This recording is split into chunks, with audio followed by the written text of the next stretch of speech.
नमस्कार। 21वीं सदी के शिक्षार्थियों के लिए कार्यस्थल कौशल इस कोर्स में आप सभी का स्वागत है। मेरा नाम डॉक्टर गोपाल दत्त है। मैं उत्तराखंड मुक्त विश्वविद्यालय में कार्यरत हूँ।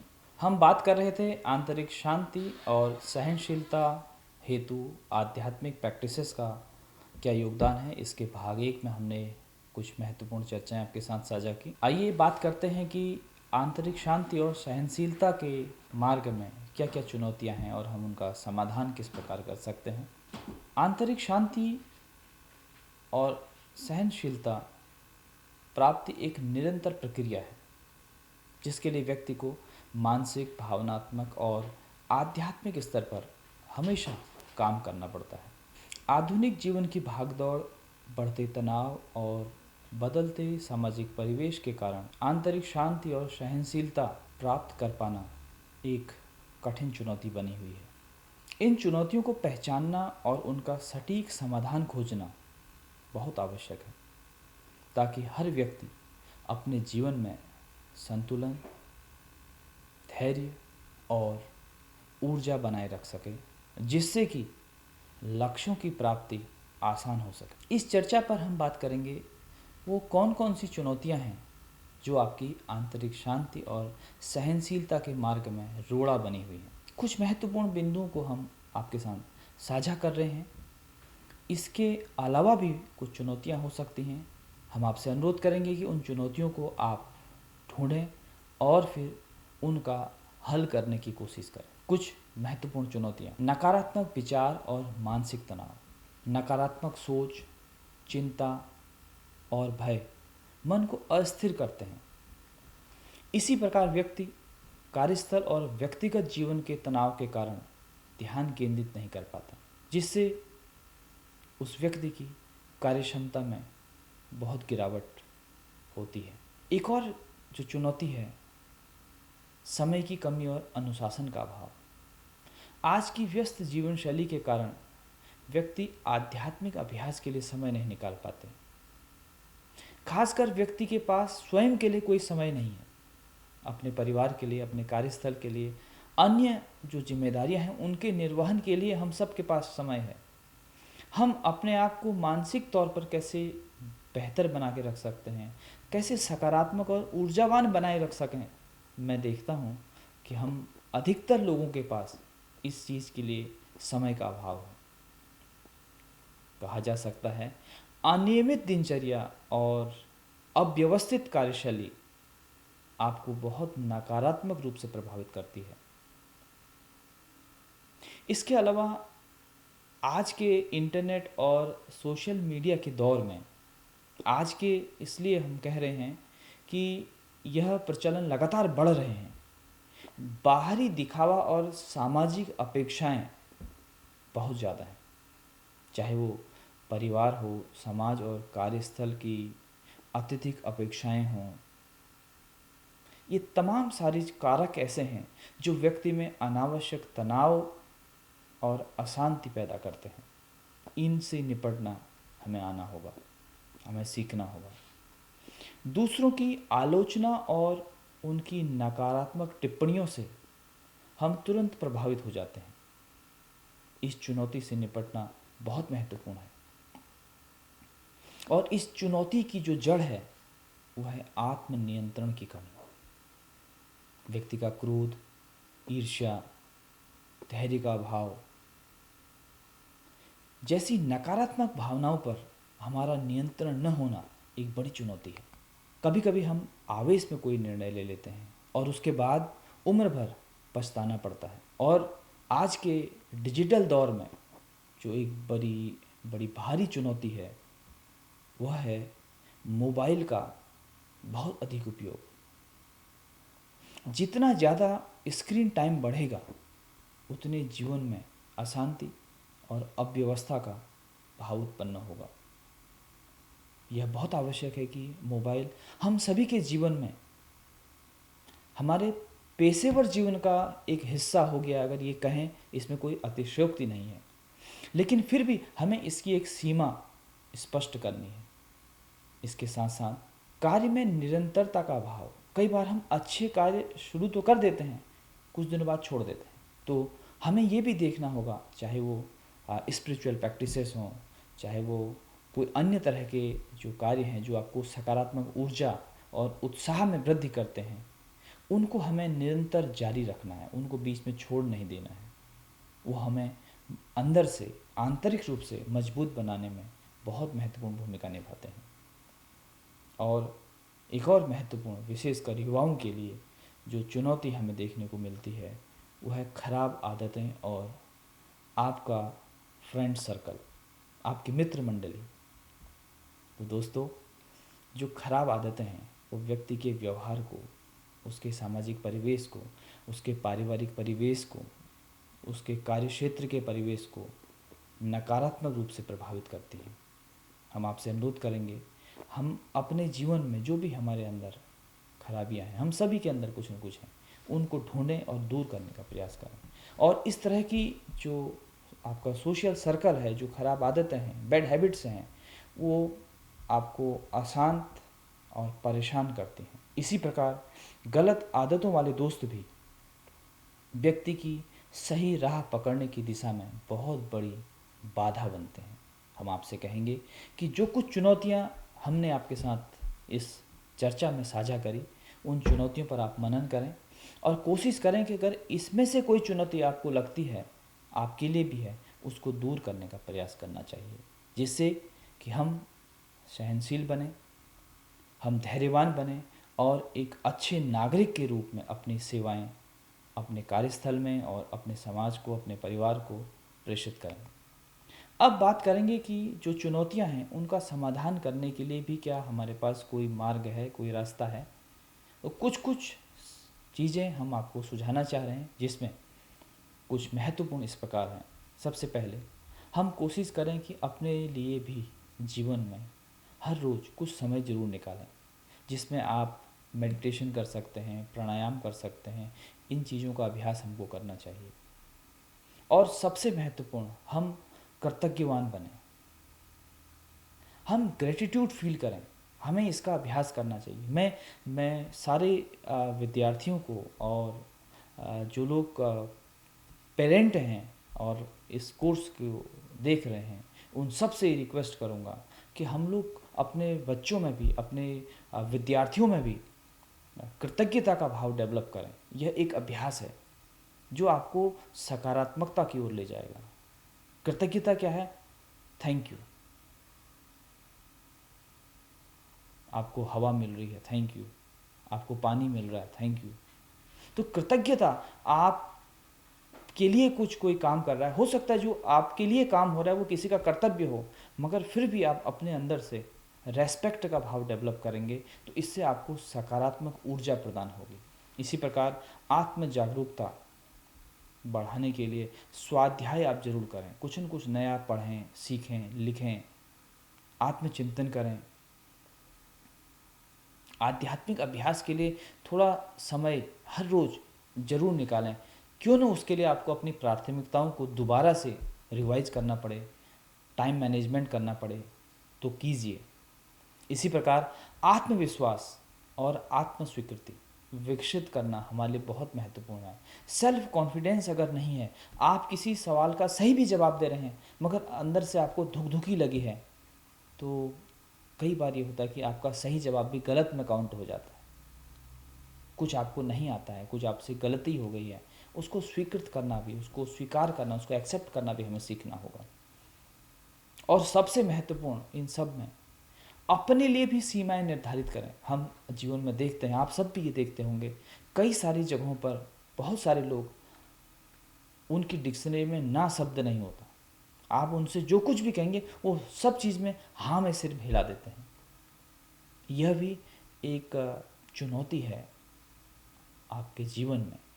कभी कभी आपको ना कहना भी सीखना पड़ेगा। आप इसलिए परेशान ना हों कि आपके ना कहने से कोई नाराज़ हो सकता है। जो सीमाएं दूसरों के लिए हैं वो हमें स्वयं के लिए भी निर्धारित करनी पड़ेंगी। अपने लिए थोड़ा सा ज़रूर समय निकालें। हम बार बार आपसे ये क्यों कह रहे हैं, जब आप थोड़ा सा समय अपने लिए निकालेंगे तब आप स्वयं का आत्मचिंतन कर पाएंगे, कुछ नया स्वाध्याय कर पाएंगे और वो आपको ऊर्जावान बनाए रखेगा। इसी प्रकार भावनात्मक संतुलन बढ़ाना और सकारात्मक लोगों के साथ बातचीत करना आज के भागदौड़ भरे जीवन में बहुत महत्वपूर्ण है। आप अपने प्रति धैर्यवान बने, अपने प्रति निष्ठुर ना बने। आप अपने लिए बहुत महत्वपूर्ण हैं। यह भाव आपको विकसित करना होगा, डेवलप करना होगा। और किसी भी परिस्थिति में त्वरित प्रतिक्रिया देने के बजाय थोड़ा सा समय लें, तब प्रतिक्रिया करें। अपने जीवन में छोटे छोटे लक्ष्य तय करें और कोशिश करें उन लक्ष्यों को पूरा करने का अभ्यास किया जाए। अगर छोटे छोटे लक्ष्य पूरे होंगे, आपके आत्मविश्वास में वृद्धि होगी। आप अपने आप से ये कहने लगेंगे, मैं तो ये कर सकता हूँ। जो भाव मैं तो यह कर सकता हूँ का है, वो कहीं और से डेवलप नहीं हो सकता, वो किसी के कहने से नहीं हो सकता। जब आप कार्यक्षेत्र पर जा रहे हैं, आप ऑफिस जा रहे हैं, आप काम पर जा रहे हैं, और जब आपकी घर वापसी होती है, आप शाम को घर आते हैं, हमेशा हर व्यक्ति को एक कोशिश करनी चाहिए, जब भी वो घर आए वो खुद को अंदर से ऊर्जावान महसूस करे। आप जिस भी भगवान को मानते हैं उसको थैंक यू कहें। बहुत सारे लोग ऐसे हैं दुनिया में जो अगले दिन का सूरज नहीं देखते। जीवन बहुत क्षणभंगुर है। तो जब भी आप अपने कार्यक्षेत्र से वापस घर आएं, आप शांत रहें, खुश रहें। अपने परिवारजनों के साथ अपना समय जरूर साझा करें, जिससे आपके ही नहीं आपके परिवारजनों में भी सकारात्मकता का विकास होगा। कभी भी अपने बेड पर जाने के बाद अपने मोबाइल को ना देखें। पर्याप्त नींद लें। नींद भी शांति के मार्ग में एक बहुत बड़ा अभ्यास है, एक बहुत बड़ा सहायक फैक्टर है।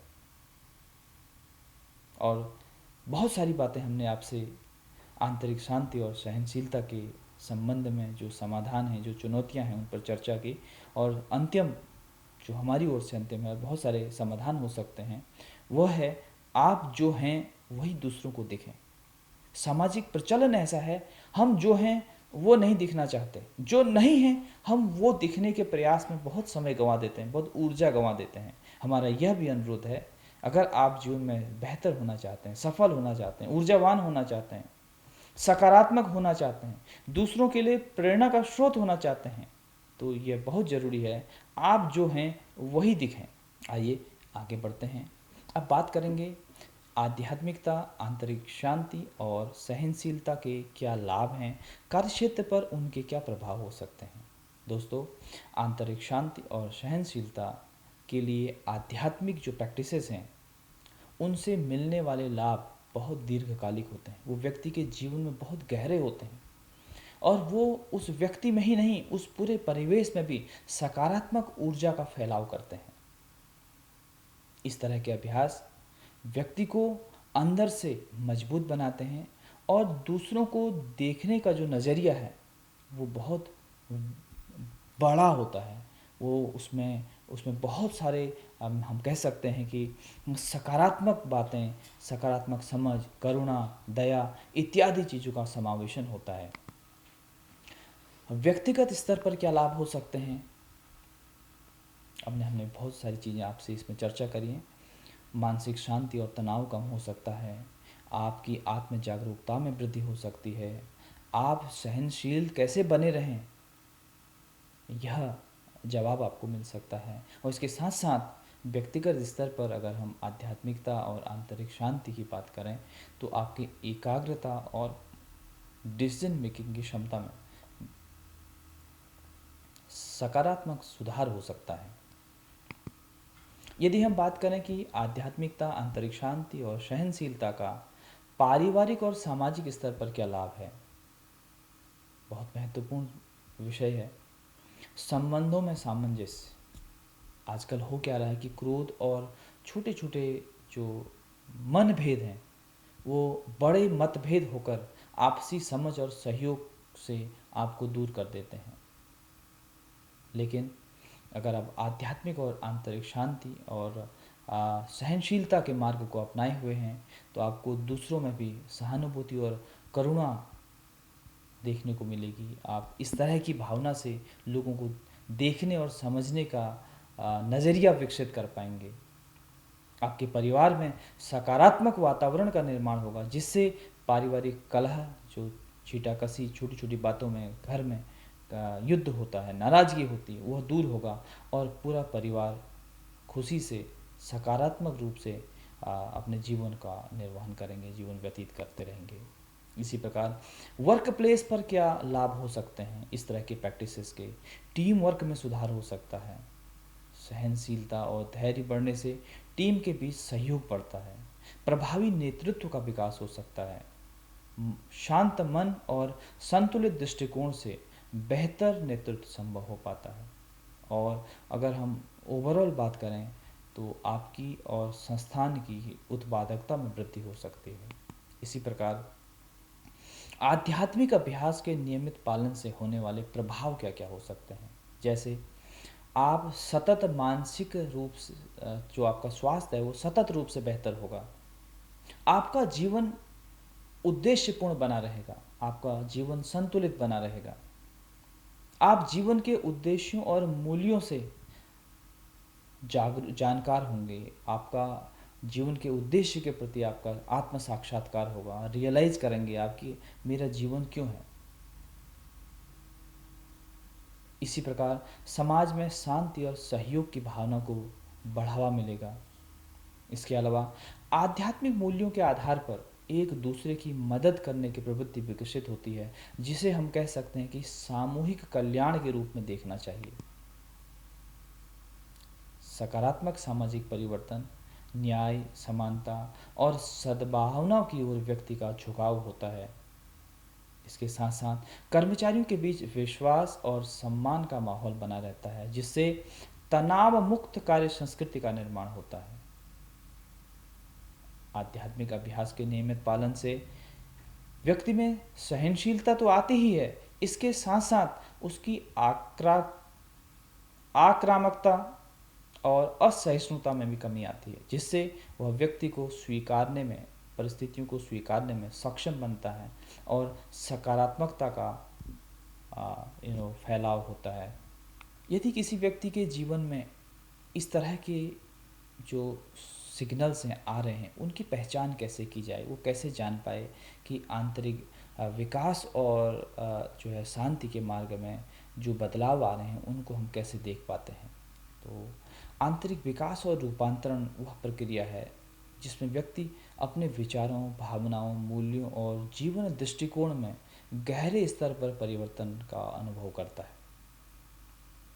यह परिवर्तन धीरे धीरे होता है और इसे पहचानने के लिए हमें अपने भीतर झांकने की आवश्यकता है। अपने व्यवहार में आने वाले बदलावों पर ध्यान देने की आवश्यकता है। हम कह सकते हैं ये संकेत किसी व्यक्ति के आध्यात्मिक अभ्यास, उसके आत्मचिंतन और अनुभवों के माध्यम से मानसिक, भावनात्मक, आध्यात्मिक और सामाजिक प्रगति की तरफ इशारा करते हैं। दोस्तों, मानसिक स्तर पर हो रहे आंतरिक विकास से विचार, प्रक्रिया और दृष्टिकोण में क्या बदलाव आ सकता है, इस पर थोड़ी सी चर्चा करेंगे। आपके विचारों में स्पष्टता हो सकती है, आपके निर्णय लेने में सरलता और विचारों का संतुलन बना रह सकता है। आपकी सोच में नकारात्मकता की जो भावना है वो दूर हो सकती है। आपकी जो क्षमता है वह समस्या समाधान की तरफ ले जा सकती है आपको, कि जटिल परिस्थितियों में शांतिपूर्वक परिस्थितियों को कैसे सुलझाया जाए। आप नया सीखने की तरफ अग्रसर होंगे और इसके साथ साथ मानसिक तौर पर आप वर्तमान में ध्यान केंद्रित करना सीखेंगे, जिससे अतीत के पछतावे और भविष्य की चिंता से खुद को मुक्त कर पाएंगे। इसी प्रकार भावनात्मक स्तर पर हो रहे आंतरिक विकास से आपकी जो विचार प्रक्रिया और जो नज़रिए में बदलाव आता है, उनको आप कैसे देख सकते हैं, उनका उन चीज़ों को आप कैसे महसूस कर सकते हैं। आपकी भावनाओं पर नियंत्रण होने लगेगा, आपको जल्दी गुस्सा नहीं आएगा, आपको ईर्ष्या का भाव कम होगा। आप अपने असंतोष पर निर्णय करेंगे। संतोषम परम सुखम, आपके पास जो है वह आपको बहुत सुखकारी है। संतोष खरीद कर लाने की वस्तु नहीं है, यह अभ्यास से विकसित किया जा सकता है। इसी प्रकार आपकी सहनशीलता और धैर्य में वृद्धि होगी। आप यह अनुभव करने लगेंगे कि आप ज़्यादा सहनशील हो गए हैं। आप यह भी अनुभव करने लगेंगे कि आपकी जो सहानुभूति है और जो आपकी दयालुता का जो स्तर है वो बढ़ गया है। दूसरों के लिए आपकी जो समझ है, जो भावना है, वो बहुत सकारात्मक हो रही है। आओ आप भावनात्मक रूप से स्वयं को स्थिर महसूस करेंगे। आप भावनात्मक रूप से मजबूत महसूस करेंगे। जब आपको खुशी होगी आप बहुत उच्छृंखल नहीं होंगे। जब आपको दुख होगा तो बहुत आप गम महसूस नहीं करेंगे। आप साम्यता में रहेंगे। यह कुछ संकेत हैं। इसके साथ साथ आपकी क्षमा करने की जो भावना है वह मजबूत होगी। तो भावनात्मक स्तर पर आप इस तरह से इन विचारों के आधार पर अपना दृष्टिकोण, अपना आकलन कर सकते हैं। व्यावहारिक स्तर पर आप कैसे अंदाज लगा सकते हैं कि आपके आंतरिक विकास से आपके विचार प्रक्रिया में क्या बदलाव हो रहा है? उसके कुछ बिंदु इस प्रकार हैं। आपकी सकारात्मक संचार शैली बढ़ने लगेगी। दूसरों से आप शांति से, आदरपूर्वक और सम्मान के साथ संवाद स्थापित करना सीखेंगे। अच्छे संबंधों का निर्माण होगा, चाहे वो आपके सहकर्मी हों, आपके परिवार के लोग हों, आपके समाज के मिलने वाले लोग हों, उनके साथ आपके संबंध बेहतर होने लगेंगे। आप नैतिक मूल्यों का पालन बिना किसी दबाव के करना सीखेंगे। ईमानदारी कह सकते हैं, सत्यनिष्ठा कह सकते हैं, पारदर्शिता कह सकते हैं। इन सब चीज़ों को आपसे कोई कहेगा नहीं, आप स्वयं इन चीज़ों का पालन करने लगेंगे। तो ये कुछ सिग्नल हैं जिससे ये कहा जा सकता है कि व्यावहारिक स्तर पर आप आंतरिक आपका जो आंतरिक विकास है वो व्यावहारिक स्तर पर दिखने लगा है। आपका जीवन शैली एक स्वस्थ जीवन शैली और संतुलित आहार, नियमित व्यायाम, आपकी अनुशासित अनुशासित दिनचर्या इस सब को महसूस कराएगी। आध्यात्मिक स्तर पर जो आपके बदलाव हो रहे हैं आंतरिक विकास के कारण, उनको आप कैसे देख पाएंगे? आप स्वयं को आत्म जागरूक महसूस करेंगे। स्वयं की गहरी समझ विकसित होना आत्म जागरूकता का पर्याय है। आपके अहंकार में कमी। आप कई लोगों को देखते होंगे वो बड़े बड़े पदों पर बैठकर बड़ी डींगें हाँकते हैं। ये क्या है? यह आत्म जागरूकता की कमी है।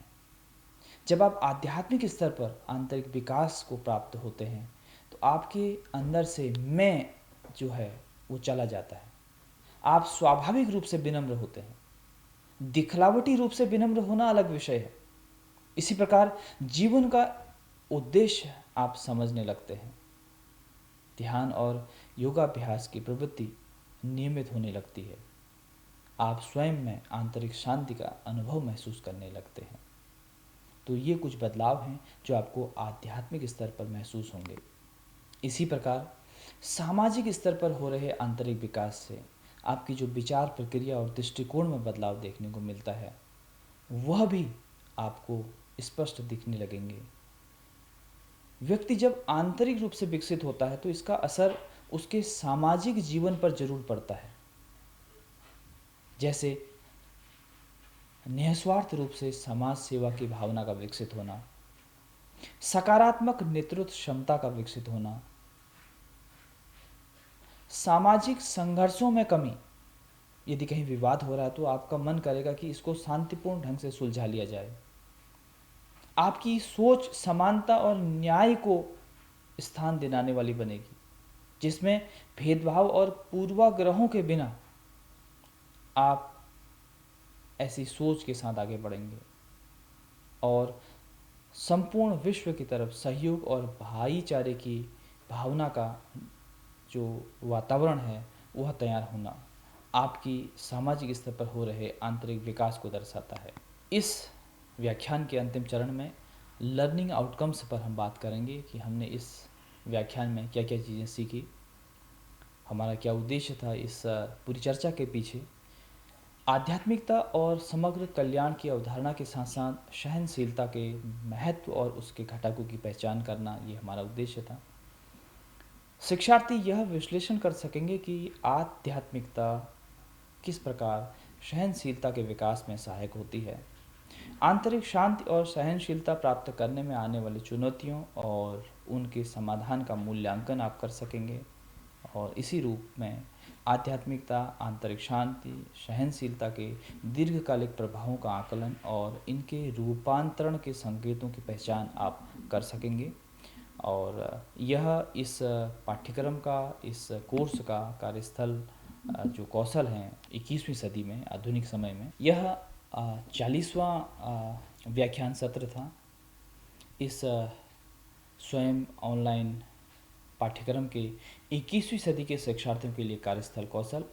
और हमारा विश्वास है कि यह जो पाठ्यक्रम है आपके कार्यस्थल कौशल में सकारात्मक रूप से बहुत सारे बदलाव लाएगा। बहुत बहुत धन्यवाद। नमस्कार।